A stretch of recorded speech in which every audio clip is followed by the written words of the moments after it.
My brother made my life miserable, slept with my wife, and now he wants my help after our parents disowned him and left me their $2 million inheritance. Before you continue watching, subscribe now and hit the notification bell to stay updated with very shocking and unbelievable real-life stories happening around the world. Growing up with Isaac was tough. We were only 3 years apart, but it always felt like we were worlds away, especially in the way we were treated. From the moment he could walk and talk, it became clear he was a favorite. Our mom adored him. She'd always talk about how special Isaac was, how bright he was, even when he hadn't done anything remarkable. Me? I was just expected to be responsible. You're the older one, she'd say whenever there was a problem. That phrase followed me everywhere like a shadow. It didn't matter what happened. If Isaac broke a plate, I should have been watching him. If he cried, it was because I had done something wrong. I used to think it was normal, that maybe all firstborns went through the same thing. But the older I got, the more I realized it wasn't just about being older. It was about being unseen. Isaac got away with everything. He could lie, throw tantrums, even hit me sometimes, and still I was the one who got shouted at. And when I tried to speak up, they would either laugh it off or say I was being too sensitive. At some point, I just stopped trying. I started keeping things to myself. I'd help him with his homework, fix his mess, and pretend it didn't hurt when he mocked me in front of guests. He'd steal my stuff and claim it was his. If I raised my voice, it turned into, "Ray, stop being mean to your brother." The worst part? No one saw what it was doing to me. I started feeling like a stranger in my own home. I didn't know where I belonged. I just knew I wasn't the golden child, and maybe never would be. High school was rough, not because of classes or grades. I actually did okay in those. But because of Isaac, we were only a few years apart. So we ended up in the same school for a while. At home, he was a golden boy. At school, he played the same role, just with more fans. Teachers loved him because he was charming. Kids liked him because he was funny and bold. But behind closed doors, I saw who he really was, and I had to live with it. He'd go through my stuff, take my money, borrow my clothes without asking. If I got mad, he'd laugh like I was being dramatic. And when I tried to stand up for myself, he'd twist the story. Ray's being aggressive again. He'd say, and just like that, I was the bad guy. He always knew how to spin things to make himself look like the victim. One time, he shoved me in the hallway at school, right in front of some classmates. I wanted to hit him, but I held back. I knew how it would play out. He'd cry or fake it, and I'd be the one in trouble. Again, at home, it was the same story. Isaac would act out, and somehow I'd get the lecture. My mom always took his side. "Ray, he's younger," she'd say, or "you need to be more patient." I heard those lines so often I could recite them in my sleep. I felt powerless. Until I found MMA. It started as an after-school program run by a local gym. A coach had come to our school to give a demo, and something about it pulled me in. I signed up for a trial class. At first, I was out of my depth, getting gas in minutes, losing every sparring session, but I kept going. I didn't just learn how to fight. I learned control, discipline, and most importantly, confidence. I started training 3 days a week. I kept it quiet. I didn't want attention. But slowly, something in me changed. I walked differently. I wasn't scared of Isaac's outbursts. I didn't flinch when he yelled. The more I trained, the less power he had over me. Then one day, Isaac tried to push me during an argument in the kitchen. It was instinct. I blocked his arm and stepped back. He froze. For the first time, he looked scared. Not of me, but of the fact that he couldn't mess with me the way he used to. Eventually, my dad started noticing. Maybe it was the way Isaac got more reckless, or maybe it was how I stopped shrinking myself. One night, after Isaac threw a tantrum and broke a glass bowl, Dad snapped. He actually stood up for me, grounded Isaac for a month, told him to get his act together. I sat there, stunned. It wasn't a full turnaround, but it was something.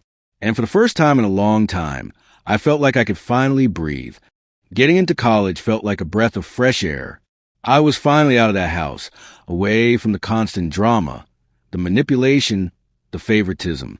I got a partial scholarship to a state university a few hours away, and I worked part-time to cover the rest. It wasn't easy, but I was free. College gave me space to figure out who I was outside of my family. I focused on school, kept training at a local MMA gym, and stayed low-key. I didn't party much. I was just trying to stay on track. That's where I met Rachel. She was in one of my general classes. Sociology, I think. Smart, bold, always had something to say in class. We started talking after a group project and somehow kept finding excuses to meet up. She was different from anyone I'd ever known. She listened. She didn't make me feel like I had to prove myself all the time. With her, I felt seen.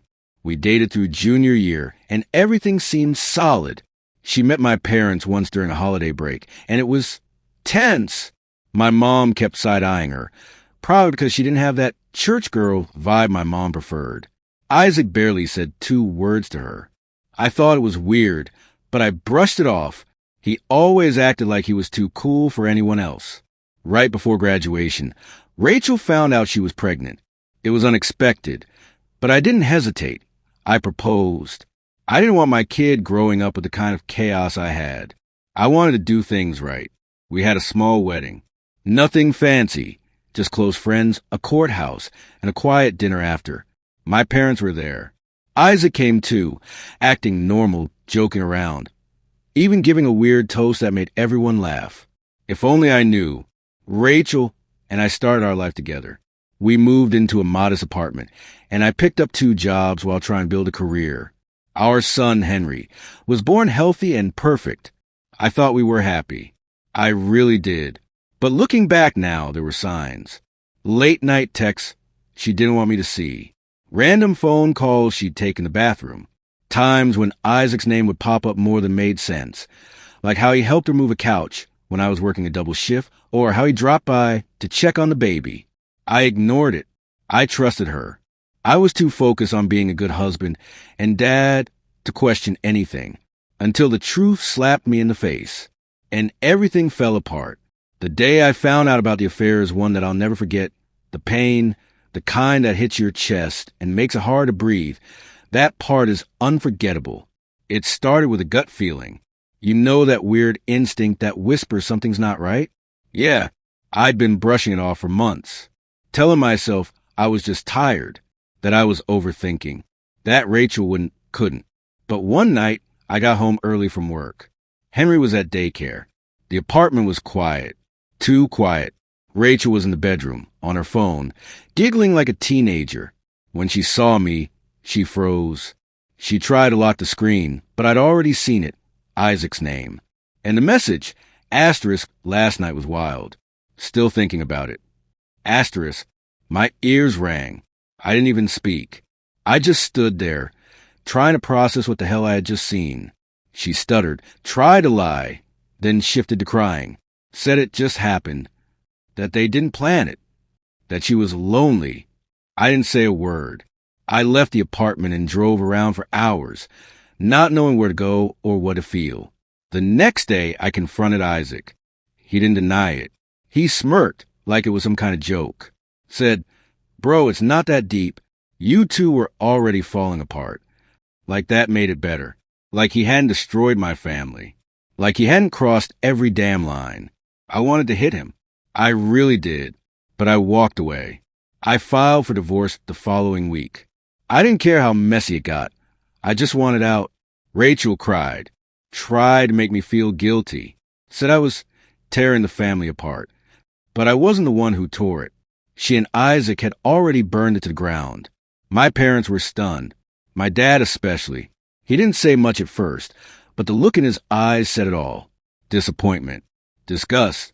My mom, though, she tried to play peacekeeper. "They made a mistake, Ray," she said. "Isaac still loves you." Rachel was confused. I wanted to scream.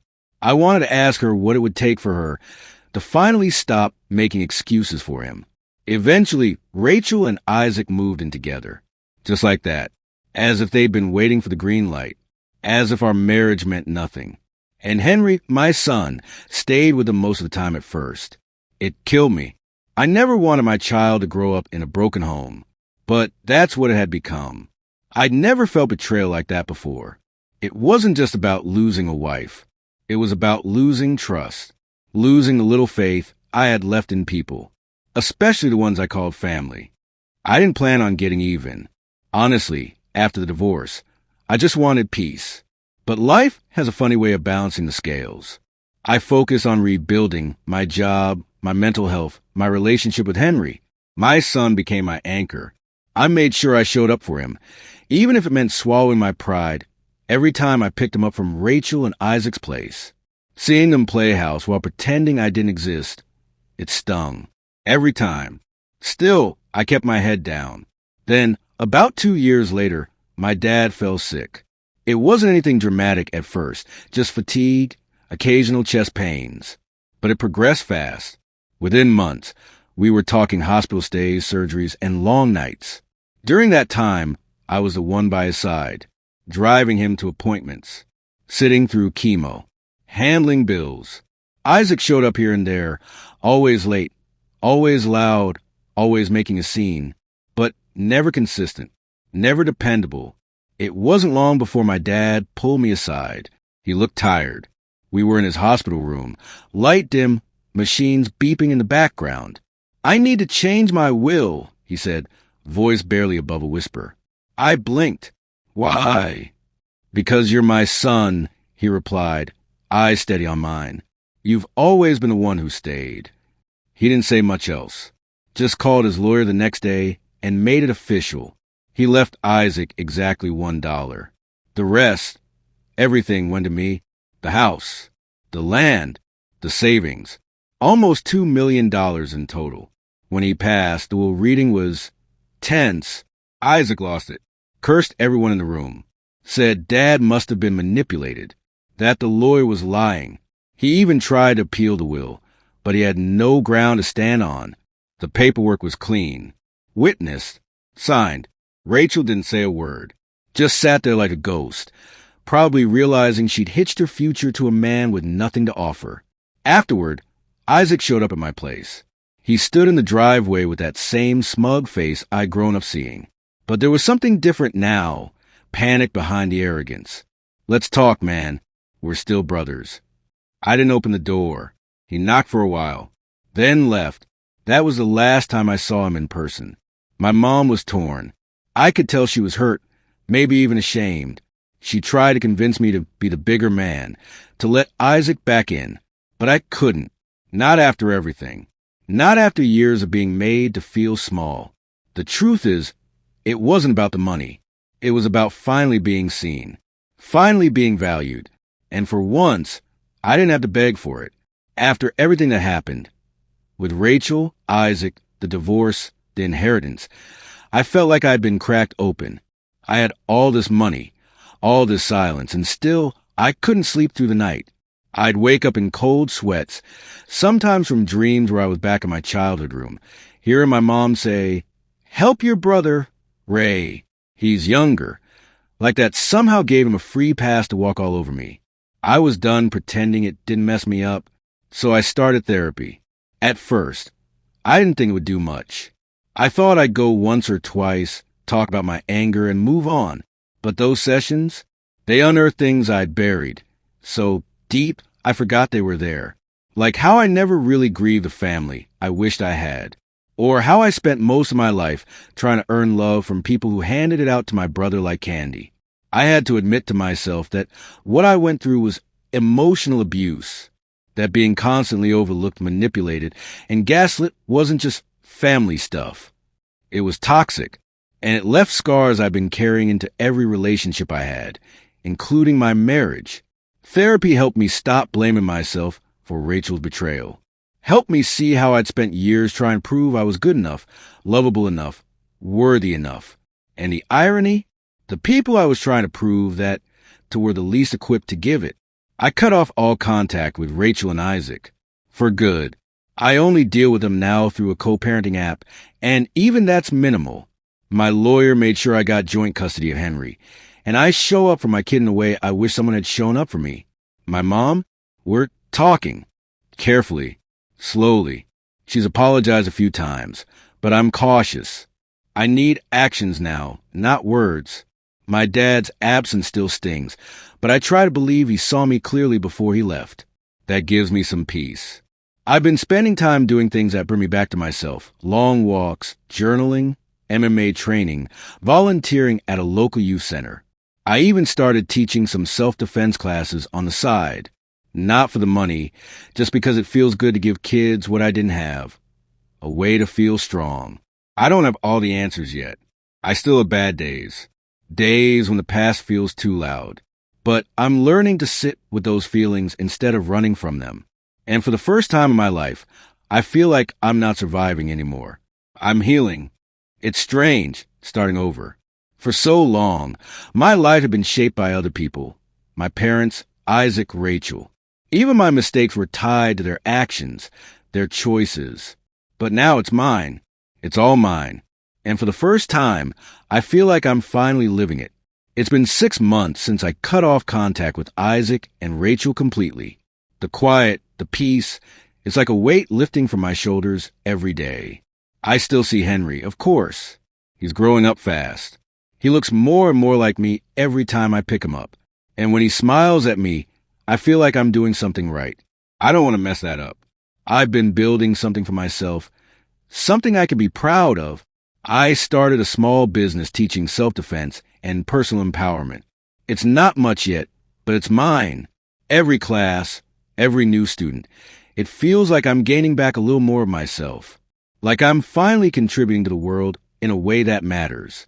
I even started dating again. Slowly, cautiously. But I'm learning not to carry my past into every new connection. I don't need to prove anything anymore. I don't need anyone's validation to know I'm enough. The other day, my mom called. We talked for hours about life, about my dad, about the future. It wasn't perfect. We still have a long way to go, but it's a start. I've learned that healing isn't about erasing the past. It's about accepting it, learning from it, and choosing to move forward anyway. I'm no longer waiting for someone else's approval. No longer trying to prove my worth. I'm finally content with the person I've become. And the future? I don't know exactly what it holds. But I'm excited. I'm open. For the first time in my life, I can see possibilities beyond the pain, beyond the betrayal, beyond the hurt. I'm still going for therapy, and I believe everything will work out fine.